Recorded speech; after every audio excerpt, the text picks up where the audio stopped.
What's your intention today, Cass? My intention is to be present, like we just said off camera. hmm What about hmm you? Mine is to give some perspectives that people may not have heard before to help them share the beauty of their work. And yeah, that feels good. That feels good. I love that. So today we're exploring overcoming the challenges of being visible. And if you're somebody that shares work or shares content or creates content or requires people to know about what you do or it requires you to be visible. It can also be if you lead a team, you need to be visible. If there's something that you believe in and want to stand up for, you need to be visible and heard. And there's many reasons people hold back. So today we're going to have a look at some of those reasons, but also different levels of visibility. And, most people think, well, I just have to get past this stage and then I'll be good, right? I just have to get used to posting and then I won't worry about it anymore. However, once you get used to posting, there's this progression that happens where you go through these stages of visibility. So today we're going to talk about stages of visibility. We're going to talk about the challenges at those stages and things that work for me, things that work for Cass, and how we can overcome those things, work with those things. And so, anything to comment there, Cass? Different levels equals different layers. As you progress in a certain level, you uncover a different layer of yourself, and it's so unexpected. Content creation has brought out both the best and the worst in a beautiful way. So yeah, I'm excited to dive in. Thank you. All right, so let's start with a screen share. We did spend half an hour before the call trying to work out how to do this, so we're picturing this going Bear with extremely us. well for you all. So It looks these are good these though. stages of visibility.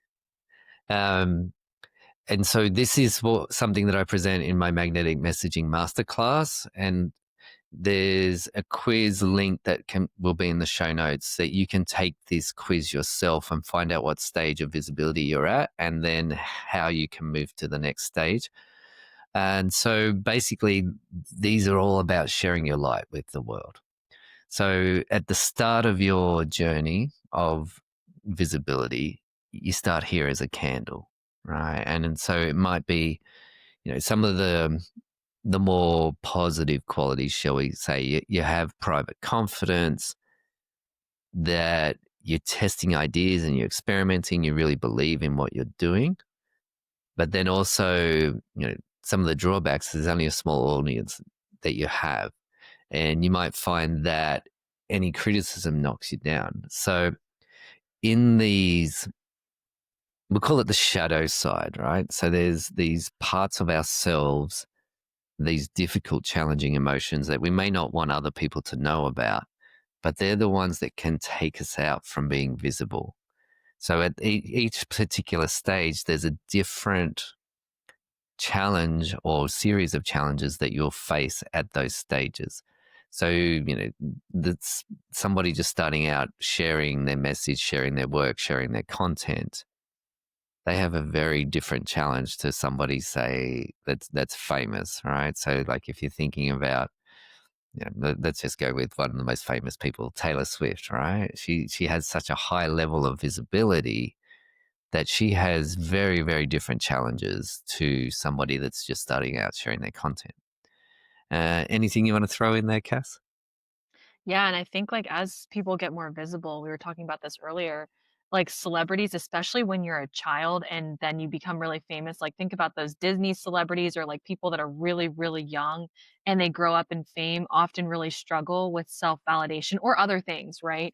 Because they get famous so quickly, so young, that they don't know how to cope with certain things related to their level of visibility. So, I think no matter where you are in your journey. And I love the way that you've shown the progression. Like you start with a small flame in a candle, then you're a bigger flame with a lantern. The bonfire is a huge flame, then you're a lighthouse, like a true beacon.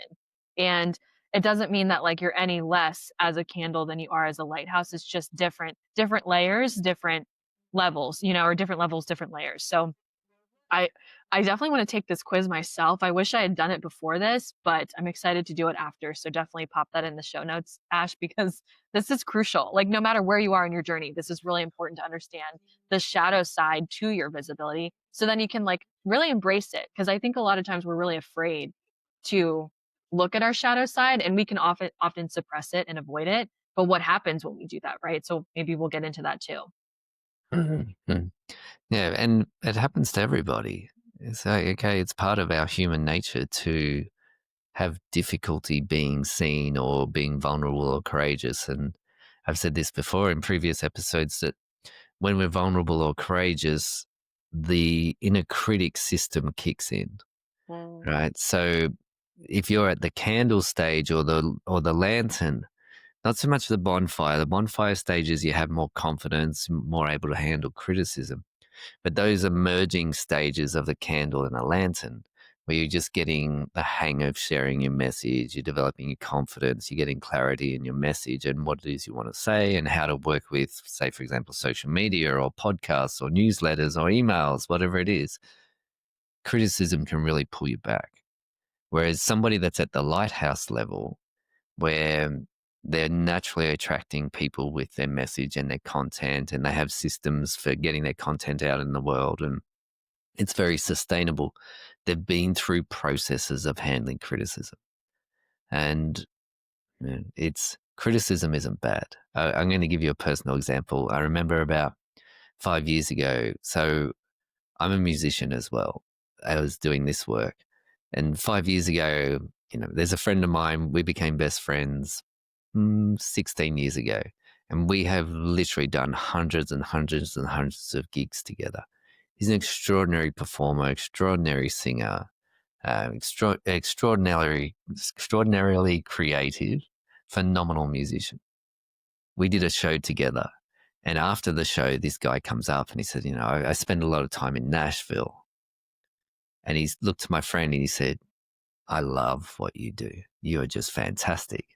And I'm standing there and I'm used to this because I think he's fantastic.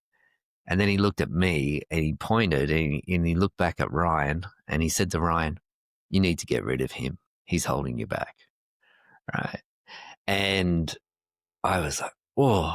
That And we, crushes me for you though. Like, yeah. that's Well, terrible. we all laughed at the time and then he left and Ryan looked at me and was like, whoa, that wasn't necessary. And I was like, okay, well, whatever. But then, it stung. It stung. And so over the next couple of days, it really started to take me out, right? Because there was an aspect of myself where I still felt like I'd only just been singing for maybe 18 months at that point. And so I was in this, candle lantern phase of emerging Mm. and it stung.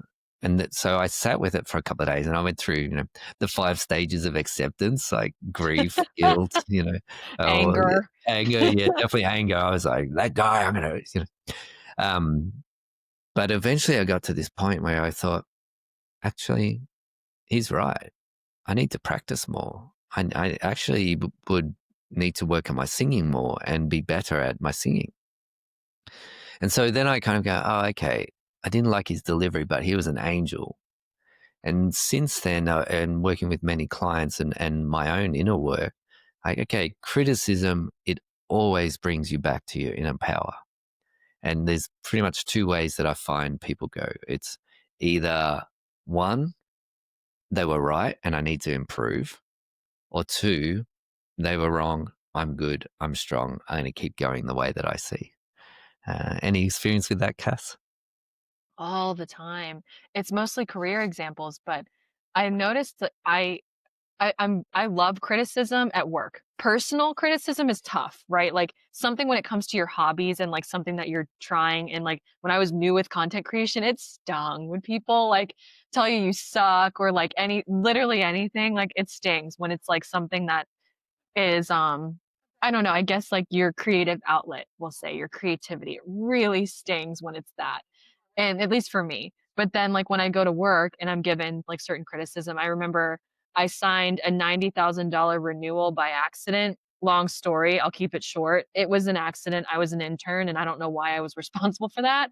Mhm. But I received a lot of constructive feedback after that, and I loved it. I'm like, I want to get better. I wanted to stay in that industry. I was like, I wanted to get better to progress, right? But the same thing can apply to content creation.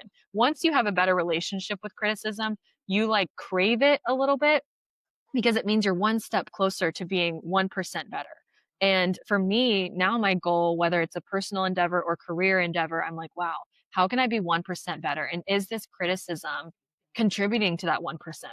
So a lot of the times it is because it's really hard for your ego to handle things like that, especially when it's so personal. Like that thing that that person said to you stung in my heart. I'm like, oh, that would just crush me if I was singing and that's what happened.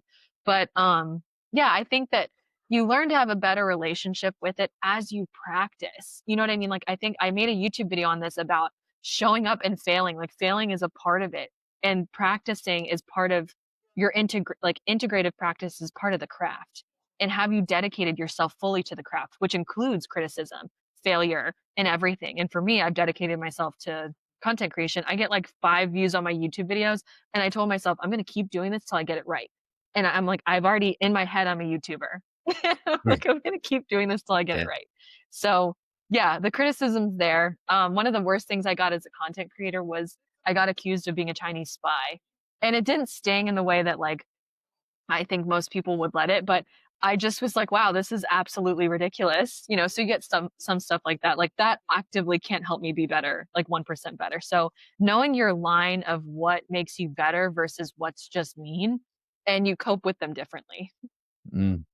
Yeah, and I love that you said, "In my mind, I'm already a YouTuber," right? Yeah. And bringing in identity, right? Because if Yeah. you can tell the mind that you are that identity, the behaviors naturally change, and you take on the behaviors of a YouTuber. Yes, every single day. And I used to tell myself like, "Oh, I'm such a loser on YouTube. I got like X amount of views or whatever." That's what I used to tell myself like not even a month ago, Mm. right? This is like real talk because I've done really well on TikTok, but YouTube is not my place.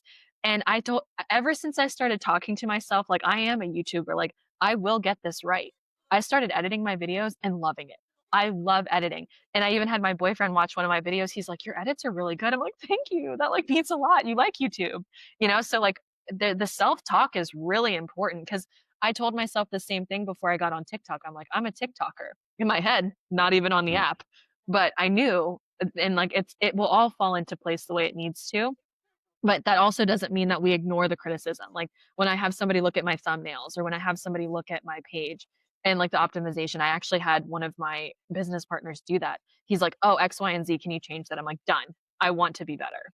So, yeah, like don't let your identity, like you're trying to like prove that identity also kind of make you suppress criticism because the criticism does help if it's constructive. Yeah, and important to have resources and systems and practices that you can go to when you feel criticized. And so Yes. that's, the difference between a candle and a bonfire or a lighthouse. They've developed those practices. They're experienced like receiving criticism. And so, Mhm. how do you create great videos? Well, make 1,000 videos. How do you get good at handling criticism? You get criticized and recover. Mhm. So people think that, well, often people will think that, well, I'm just here for a short time and I will have success, right? Whatever that is for them. Like often, it's the likes, it's the videos, and it's the money. However, it's a long game and people don't understand it's a long game. When you do it as a practice and you keep coming back to it, you will naturally get better and better and better.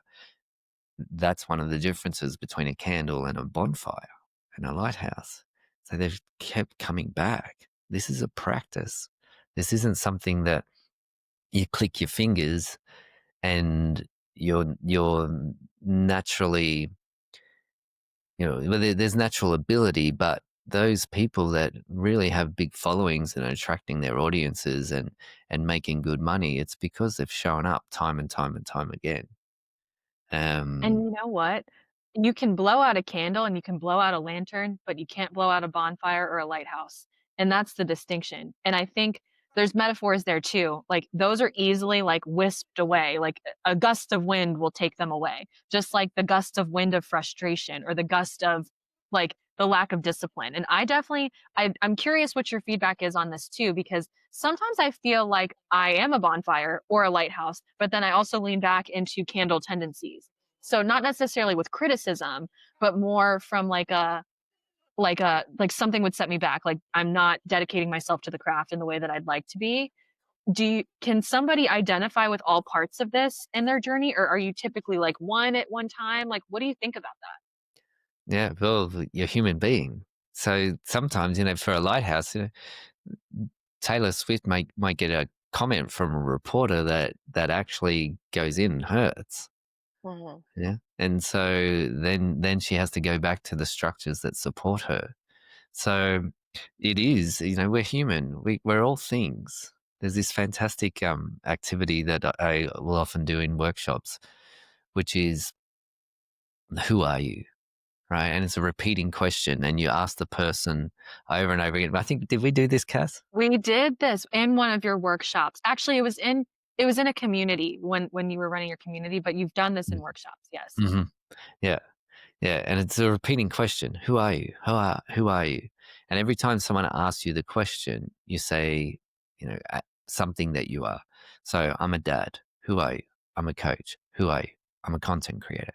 Who are you? And you can also bring in the shadow side, right? The parts that you try and hide from people. Who are you? I'm manipulative. Who are you? I, It gets deeper. Like I'm grumpy. Who are you? I'm happy. Right. And so as you do this, who are you um, process, you connect with who you are, which is all Mm. things, right? Like you do that activity for 10 or 15 minutes. And because of the repeating question, what happens too is the emotions flow through and judgments just flow through. And so you end up with the sort of the essence of yourself in acceptance of all the different things that you are. I remember my answer to your question too, like the ultimate answer that I got to. I have it written down in a journal. I still need to clean out my new closet, but I boiled it down to I'm a frequency.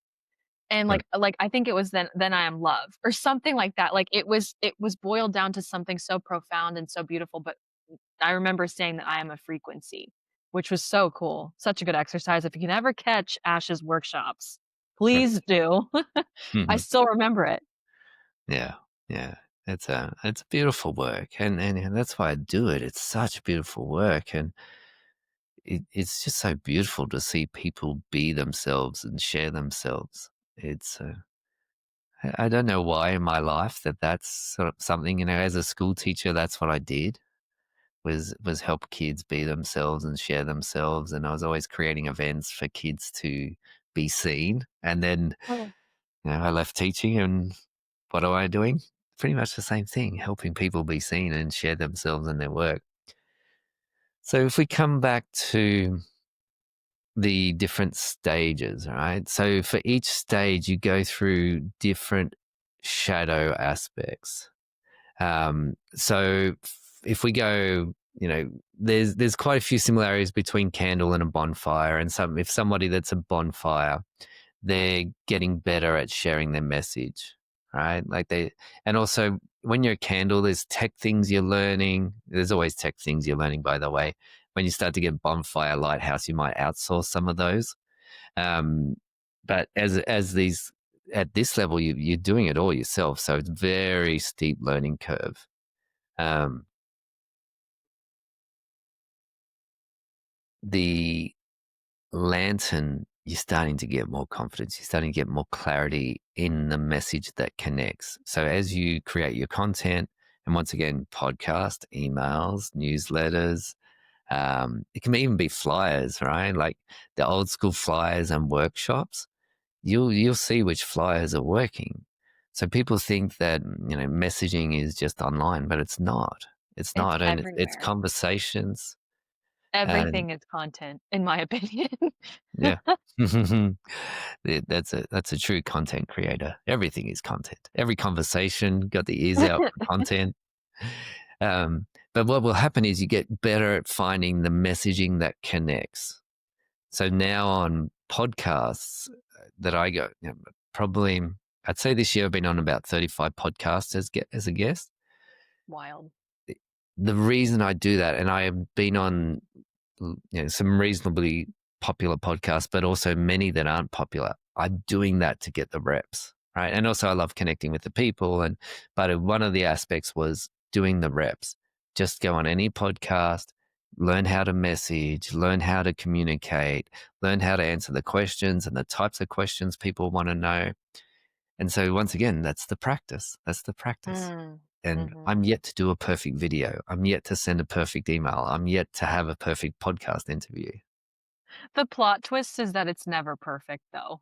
You know what I Mm. mean? Like, I think there's this misconception that it has to be, and not with you, but in general. Like, I hear this a lot from content creators and people that are aspiring to be content creators or business owners that need to make the content for their business.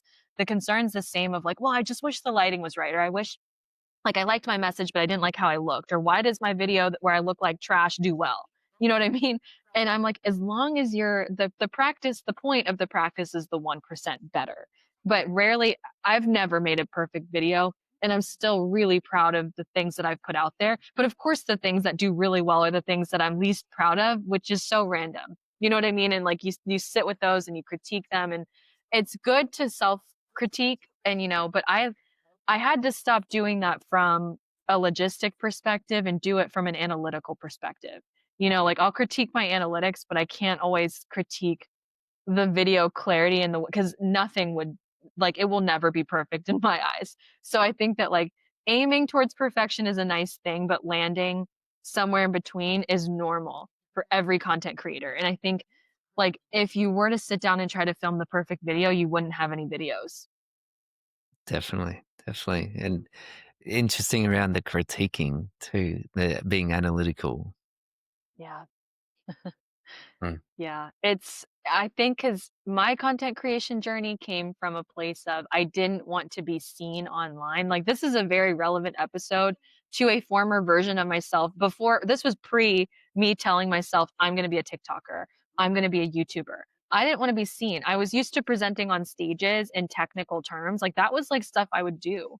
And I was also used to presenting in workplace environments, but that was it. And I wasn't nervous doing that. I also performed a little bit as a child, like when I played violin. But for the most part, I didn't want to be seen online because it just felt very intimidating. So for me, when I critique myself, like it's always physical and it's always like, oh, my hair could have looked better. I look tired. I look flushed. I like, there's so many mean things you can say to yourself. So I take myself out of that from a place of love and I infuse it back into like what's actually productive and moving the needle. It's looking at my retention. It's looking at my analytics. It's looking at the text on screen. And of course, like look put together too. But some of the best ideas that I've ever had have come when I'm like in the car with my dog after running and sweating. So like Mm. sometimes that's when inspiration hits and I just had to accept that as part of the process and creativity and putting in those reps.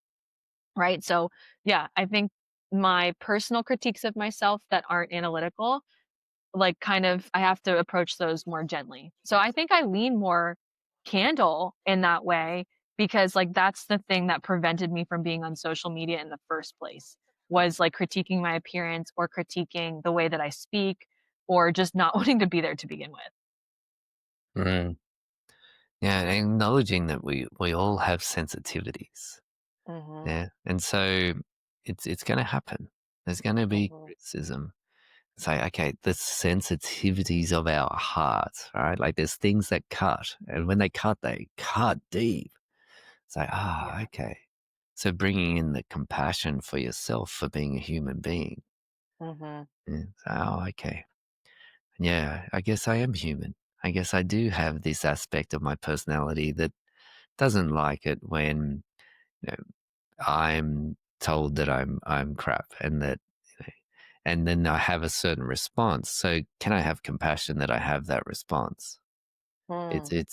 It's so crucial to be able to connect in with that compassion, and that's one of the things, like with one-on-one work. It's like teaching people how to do that. It's I can't teach that in a video. It's an No. experiential piece. So that makes a really big difference. And once again, people bonfire lighthouse. If they're doing it well and sustainable and still connected to their heart in those stages, they've learnt to do that. Right? There's Mhm. people in the bonfire lighthouse stage that have hardened their heart, right? Like they're pushing through, they're ignoring it, they're doing that creates a hardness, and the hardness creates a disconnection to our experience. So there's dissatisfaction with our experience. Whereas when you can have those skills and you stay in the heart, you're connected to your experience, you're connected to your flow, you're connected to the other people that you're working with.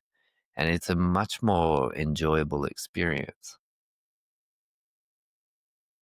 Yeah, I think and maybe that's another layer within these levels is that hardening because you don't want to become too hard where you are truly disconnected, you know? So I think there's always a balance no matter what layer you're in, whether you're a candle, lantern, bonfire, or lighthouse, there's always duality and there's always balance. Like Ash and I talk about duality a lot. And I finally, at 30 years old, can hold two very similar emotions at the same time and not be afraid. Like, I think that that's been like the biggest thing that's a recent revelation, but the same thing can be true. You can be elated that your video went viral. And you can be crushed by something that somebody said, and both can be true at the same time. And sometimes I don't think we're taught how to cope with that, you know, Yeah. because that's a lot at once. It, like, even if your video is not going viral, like, you could be happy that you did a good job on your video, like, it's the best video you've ever made. And then somebody said that it's the worst video they've ever seen, right? Both can exist at the same time. And sometimes it's hard to approach that and, like, learn to cope with that too. Yeah, I love the subconsciously rejecting a viral video. Yeah. It's like people want a viral video. Then if it happens, it's like, holy, there is a lot of work to do right now. Mhm, mhm. I do recall, I have a little thing for myself that I will respond to every single comment. Oh, Even if Ash. even if it's a heart, even if it's an emoji, right? So sometimes when videos go viral, I'm spending 2 or 3 hours a day just responding to comments.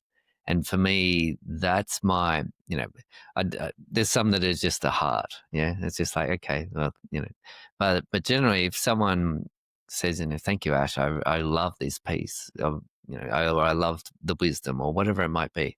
I'm like, okay, well, thank you, Jessica. Mm, I'm glad you feel that way. And because for me, once again, it's digital, but it's human. There's a human aspect to this. At the end of that digital message is a human person. mhm. And so for me, in any content, it's connecting. It's connecting with the person. And there's actually, I'll tell you a funny story. I just did a video about this. It may not be a funny story. You know how people lead in. You should never start with "This is a funny story." By the way, Th- this is not a funny story. This is very serious. I Let's say can that. laugh if you want. Yeah, yeah. Well, Paid feel free. actor. Whatever emotion may come, right? We hit the applause button on that we have here, and so it'll sound like people are laughing and clapping. But I released the video yesterday talking about Jane Goodall and how she did fantastic messaging, right? And why her messaging worked. How was it that she could impact millions upon millions of people to move towards her work and her cause? TikTok, at the top of your video, it'll say what category TikTok's put you in.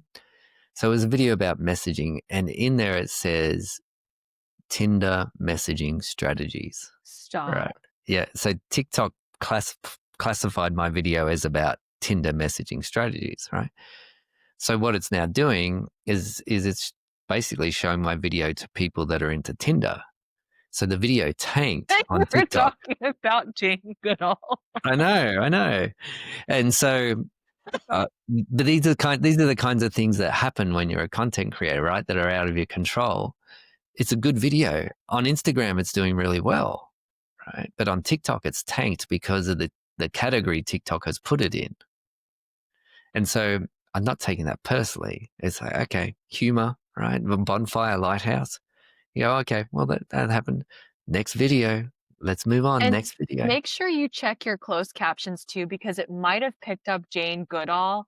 Like when you say it really fast, maybe it heard Tinder. Because I saw Mhm. like a lot of the times when content creators put stuff out there and they don't check their closed captions, and you might have already done this, but I've noticed this a lot on the For You page lately, is like there's this family called the Resilient Jenkins. They're like all over the For You page right now. It's like this family that lives in a motel room, not mentioning them on purpose, but every time somebody talks about them, it says Brazilian chickens.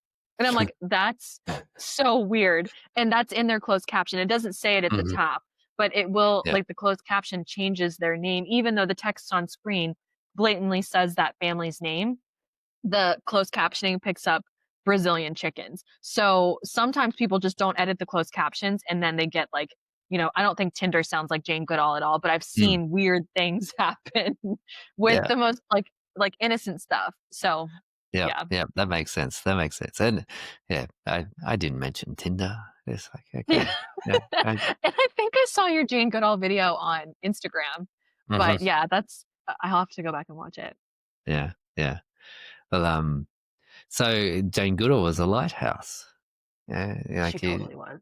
know, in her speeches and in her interviews, you knew she stood for something, and you felt the integrity. Yeah, and there was decades of commitment to her message. It's extraordinary, extraordinary.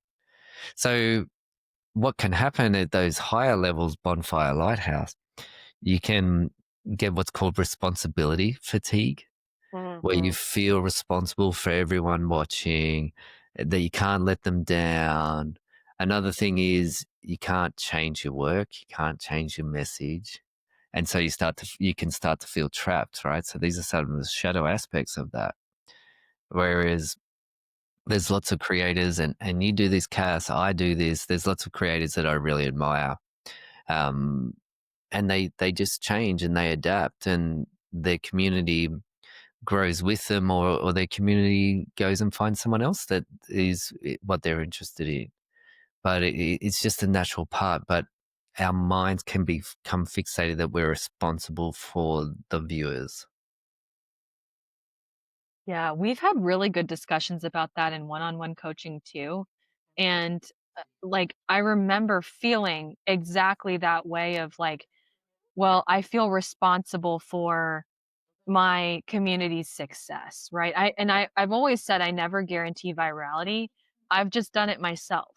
And everybody has different methods of getting there. But I know I what I can guarantee is that you'll get in front of the right people if we talk.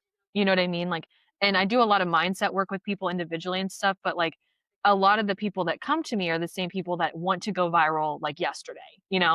And the level of pressure that comes with their sense of urgency, and Ash has really helped me through that because like just like with work or anything else, like their emergency isn't your emergency and their prioritization isn't your priority. But like if I can just help them get to a better place, I've done my job and it's not my response. Like they still have to put in the work. They still have to do like it's their responsibility to put in the work and put in those reps, etc. But it's really easy, like, guilt comes up for me a lot and not as much shame, but definitely guilt. Like, I feel really guilty when I've, like, helped somebody or, like, I've put a video out there and it doesn't give somebody the results that they're looking for. But I also recognize too that, like, they're looking for something beyond what I can give them. Hmm. Yeah, and you're superb at helping people get clarity. You're superb at helping people be able to see where they're going and what's happening, and because you've walked it, you walk it every day, right? So um, and you care about people. You really are superb at that. Thank you. Thank Mm. you. But I think, like, you've been really helpful in showing me that, like, that level of pressure that I put on myself isn't warranted. Because also the bigger you grow, no matter what your niche is, no matter who you teach, there's only one of you. So you and, like, whenever Ash like, that's why I laughed earlier when you were, like, saying that you respond to everybody. I did the same thing when one of my one of my first videos went viral, and I was, like, I ran out of comments because TikTok thought I was a bot. That is how much I was commenting back to people because it was like, it's like you can't comment until like tomorrow at 9 a.m. or something like that. And I'm like, wow. Wow. But Hmm.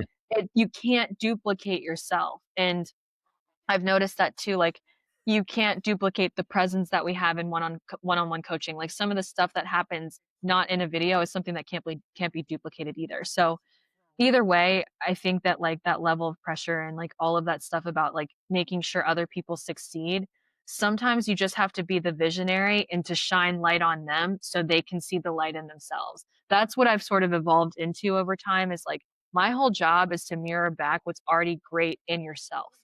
And I think that's the difference between a lantern and a bonfire. A bonfire and a lighthouse is, like, they're the star. They already have the light. They just might not see it. And you've done that with me too. Like there's so many areas in my life where I feel like the small flame and you're like you just mirror back what I already know to be true. So I think Mm, that's the difference in like, taking on the pressure as yours versus putting the accountability back in the person's hands. mm. Yeah, yeah, and because they are responsible for their experience. Yeah. Yes.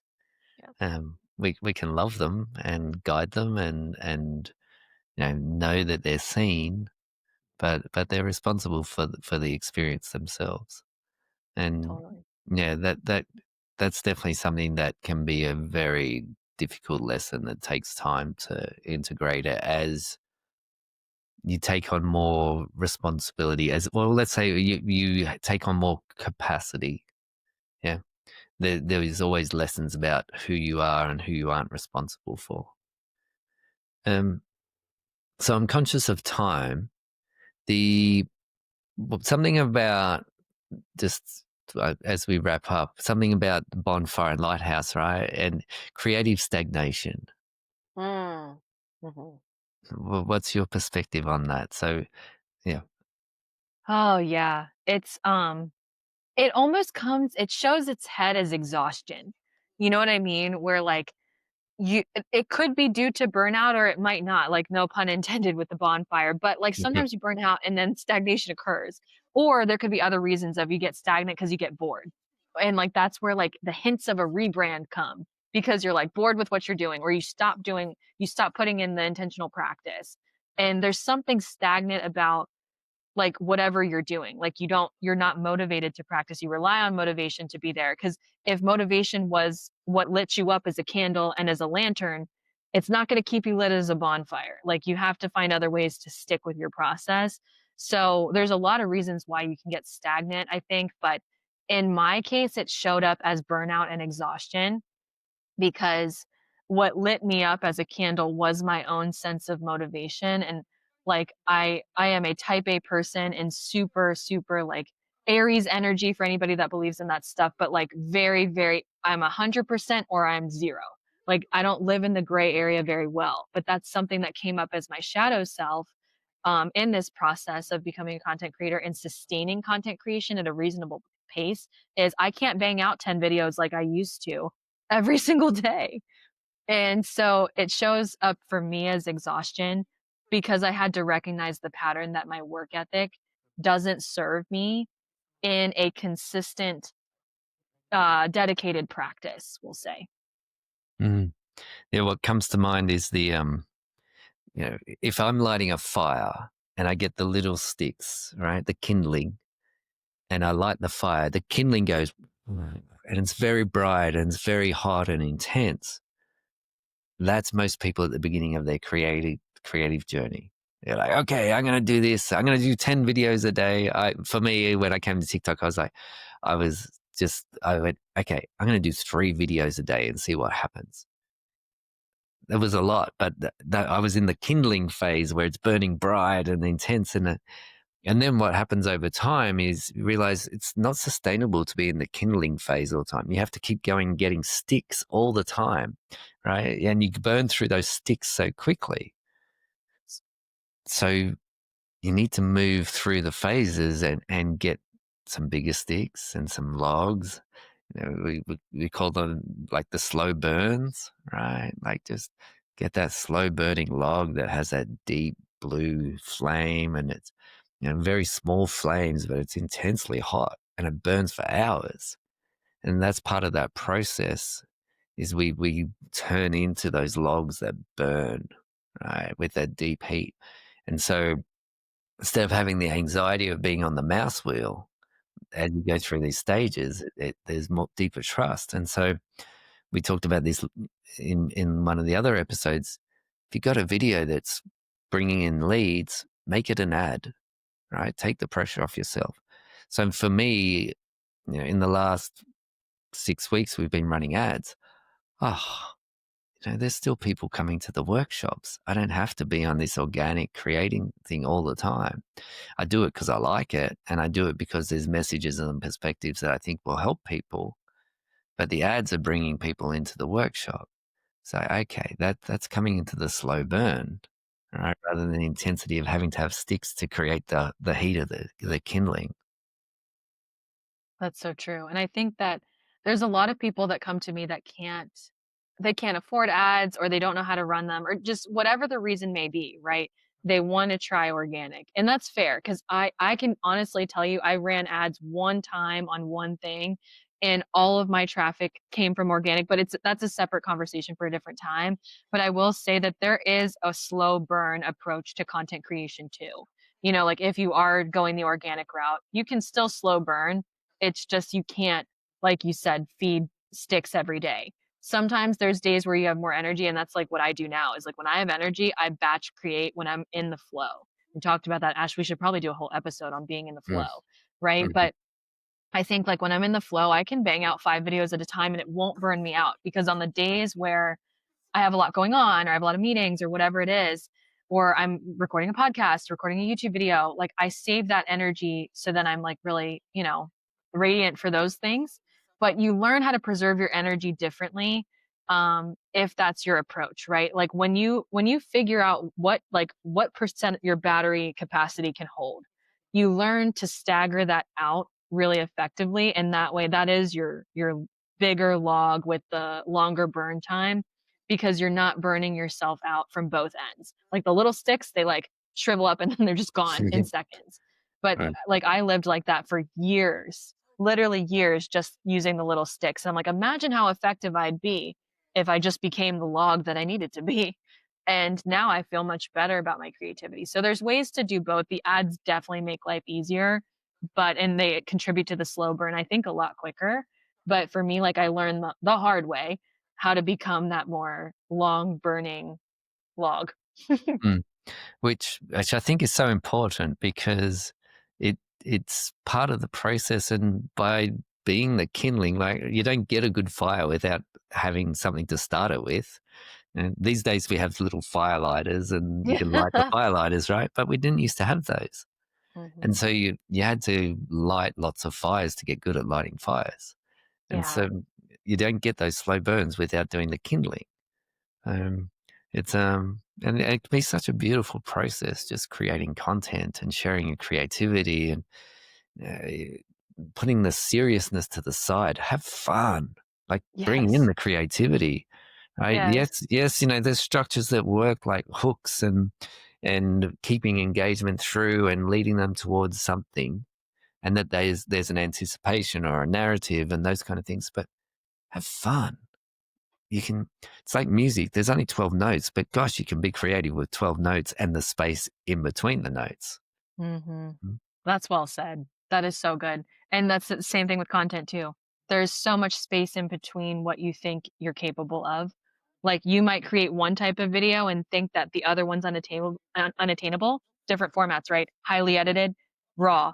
But there's space in between that too. And what does that look like for you? And how can you explore that space with ease, but it's through fun. It's experimentation. Like your business, it's serious to own a business, whatever. Like there's a time and place, but this is the fun part. Getting to market your business and getting to like speak about all the things that you're good at. That's the fun part. Experiment with the formats. Nobody's going to, like, the criticism will come whether you're doing a good job or not.